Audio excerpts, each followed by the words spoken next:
Welcome to Tech Learners. In today's lesson, we will talk about constructor overloading. If you do not know what is a constructor, then I have a separate video based on the Java constructors. And if you do not know what is overloading, then I also have a separate video for the method overloading. So the overloading is similar, the constructor overloading is similar to the method overloading. Let's see what we actually mean by overloading. Overloading is used to implement polymorphism. Polymorphism is one of the Java's OOPS concept, object-oriented concept, the basic concept. So just to implement the polymorphism, we need overloading. Now let's see in a very short what we mean by polymorphism. Basically, polymorphism is different behavior in different situations. In my previous video, I have shown that what is polymorphism. Let's talk about here also. For example, area calculation. If we want to calculate the area of different shapes, then this will behave differently. So if we can create a function area that is capable of calculating the areas of all different type of situations, all different types of shapes, then we say that this function area is overloaded. So if similar function area can be used to calculate the area of the circle as well as the area of the square as well as the area of the cube, then we'll say that this area is an overloaded function. And that's how we can implement polymorphism, because in different situations when we pass radius to this area, it will calculate the area of the circle. When we'll pass the side to this function area, this will calculate the area of the square. When we pass length and breadth to this area, then it will calculate the area of the rectangle. So this is how polymorphism is implemented. Now, why we need polymorphism, and if polymorphism is not implemented, then what will happen? Obviously, for the similar kind of things, we need to define multiple functions and we need to have multiple comparisons to be made. That means if you want to calculate area, first of all we need to check whether we need to calculate the area for the circle, or we need to calculate the area for the square, or we need to calculate the area for the cube, and accordingly we need to calculate different functions. One defined for circle, other defined for square, and third defined for the cube. So we need to define multiple functions and we need to have multiple comparisons. Now this will increase three things: code, processing, and even the complexity of the program. To overcome this, we need polymorphism. And how we can implement polymorphism? With the help of the overloading. So let's talk about constructor overloading in this video. A constructor having several definitions in the same class is known as overloaded constructor. As we are already aware about constructor, it has similar name as of the class. So can we define multiple constructors in a class? Yes, obviously, and that is how we can perform overloading, constructor overloading. So now let's see how we can do this.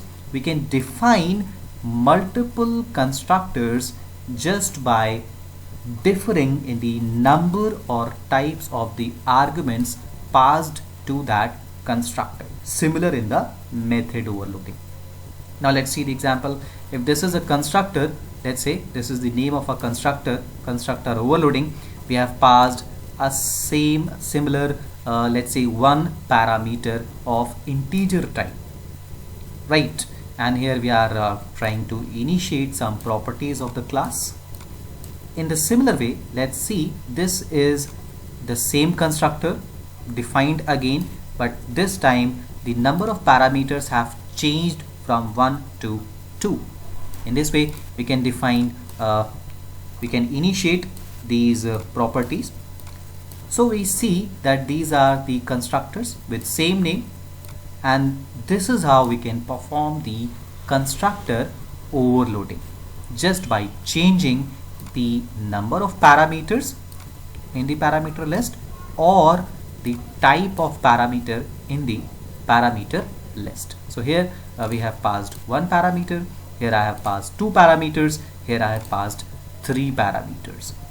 Even I can do like this also. I can pass one parameter, but if I'll change the type of this parameter from int to float, that will also be overloaded constructor. Overloaded constructors are called in the same manner like any other constructor at the time of the object creation. Now let's see this with the help of a Java program. So let's talk about the constructor overloading in the Java program.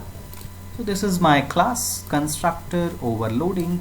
In this class I have three class properties, one with the roll number. Let's say that the class represents a student. So this is the roll number of the student, name of the student and email of the student. Just to initiate these values, I have one constructor overloading. This is a non-parameterized constructor where I have initiated roll number with 0, name with empty and email with empty. Now I have defined another constructor. Let's say if you want to create the object of student where we only know the roll number of the student and we do not know the name and email, so we will be requiring a constructor that can initiate with the roll number. So here is this second constructor, overloaded constructor with one parameter passed, and this will set the roll number's initial value to the passed variable r. In the similar way, let's see if we want to initiate the object of a student, we know roll number as well as name. So we can define this constructor where we can pass roll number as well as name and we can initiate two properties. Similarly, if you want to create the object of a student where we know all the three things, we can have this constructor with three parameters. So this is the advantage of having overloaded constructors. So we have all the three options and even all the four options here to initiate the object of a student. Whether we do not know anything about the student, we can use this non-parameterized constructor. If we know only roll number, we can use this single parameter constructor. If we know roll number and name, we can use this third constructor. And if we know all the three things, we can use this constructor. So this is the beauty of the constructor overloading. So this is a simple display method we have used here to display the details of the students. Here I have created the three objects, S1, four objects, S1, S2, S3 and 4, having all the four different situations, but the constructor is behaving differently. So this is the overloading concept. Here when we do not know anything about the student, no non-parameterized constructor have been called. So S1.display, we can display the value of the student. Similarly, here I have to call the same constructor name with single parameter, right? So this is the constructor behaving differently in different situations. So now if I know the roll number as well as the name of the student, then I can also call this constructor just because of the overloaded constructor. So this is how we can use the overloaded constructor. So this is the third one, sorry, this is the fourth one, where we know all the three things about the student, the roll number, the name as well as the email. So you know, we don't need to create different classes, we don't need to update later on. We can call these overloaded constructors in all the four situations. So this is how polymorphism is implemented. Now let me compile and show you the output of all these four situations. Right, so this is the main function executing from the beginning. Yes, this was the first function with the no parameter constructor, default values of integer 0, empty string, empty string. This is the second where we know only the roll number, so the roll number was initiated with the passed value 1. and the others are with the default value. This was the third situation where we know the two things, the roll number as well as the name. So we have pass2, the initiated values are, and the email with the default empty value.